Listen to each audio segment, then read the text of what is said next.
My father came off the trail on Easter. He had a great time visiting with my family, took a 0 on Monday after Easter, and was back on the trail on Tuesday morning. He was picked up again in Acton, mile 444, which meant skipping about 75 miles. He likes to say he skipped those 75 miles because he was still suffering PTSD. The snow in Big Bear at the start of Wrightwood did a number on his psyche. As my grandfather dropped off my dad, a couple came down the hill on the other side of the road. They had just finished the section my dad skipped and were looking for a ride to town. Claire and Pete were from Belgium. My grandfather was happy to help. He really took his new job as trail angel to heart. The Acton area is important to my family because this is where my cousin Ashley grew up.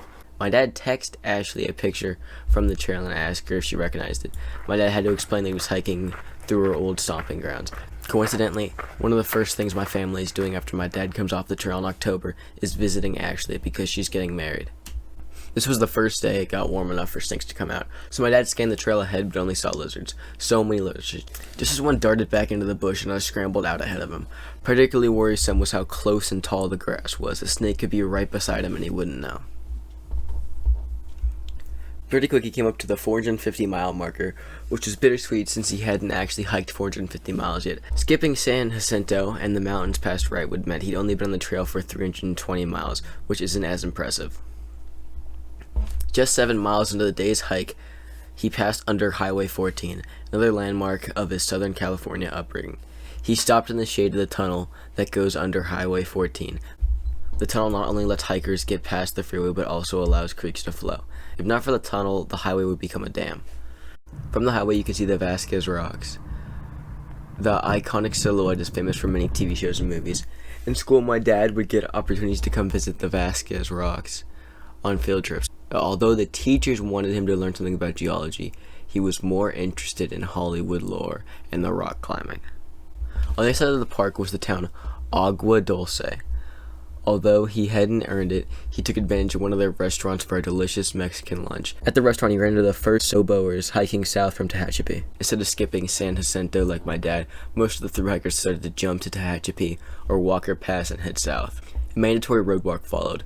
The first campsite, past Agua Dulce, was 6 miles, so we couldn't lounge around town. The campsite was just big enough for one tent on a switchback, but it had a great view of the sunset at night and in the morning.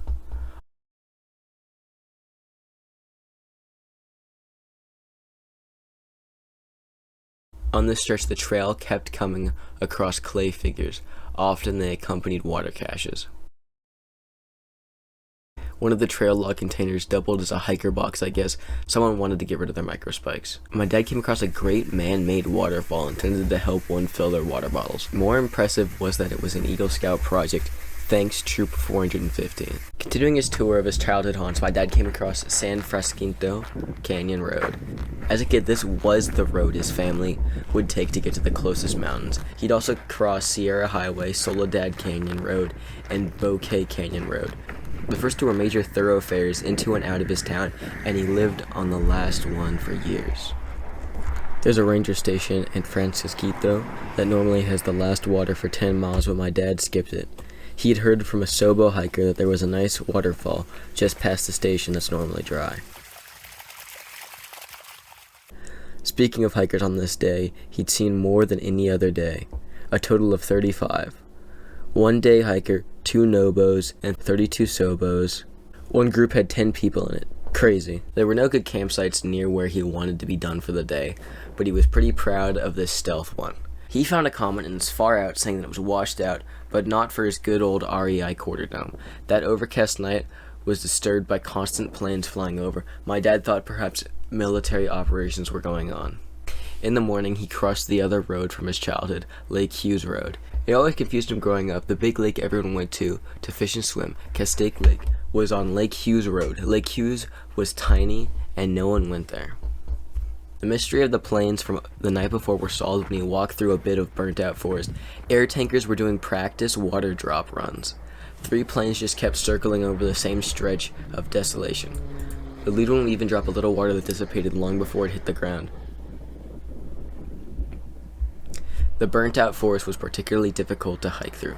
Burnt-up trees blocked the trail, and rain on plant-free ground horribly eroded the trail in other places. In the end, my dad decided to walk to In the end, my dad decided to walk a Forest Service road for much of the day. On that day, he hit forest rush hour, 2 rangers chatting from their trucks. He made an unfortunate decision to visit an unmaintained campground to enjoy lunch at a picnic table and use one of the pit toilets. It's been washed out by rains, so the rangers don't come down there anymore. The real problem is the state of the trail north of the camp. It was a painful, buck-whacking slog to get back to the PCT. After lunch, he passed mile marker 500, 370. He passed a pretty big group of old hikers staying in Sawmill Campground. He was tempted to stop there too, but he wanted to get closer to Hiker Town. Hiker Town is a big deal, and he was excited to get there. So he camped at Bear Campground, which is unmaintained, but was right off the PCT, and he had it to himself. He had 2 meals on the picnic tables that day. Fancy. He got up early and skipped breakfast. He had a mission. Lunch at the marker near Hiker Town. He thought he'd seen a whole lot of wildflowers the previous day. He was wrong. He ran into day hikers that were specifically out hiking to see the flowers. When he mentioned the nearby California Poppy Reserve, they turned up their noses. That place was apparently only for casual wildflower fans.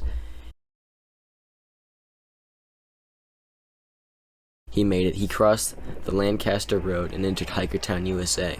Yay! Snake count 1. Finally! And on his 20th day on the trail. It was only a gopher snake, but at least there's a justification for the snake count bit. Trail stops checklist. Acton, check. Aqua Dulce, check. Hiker Town, check.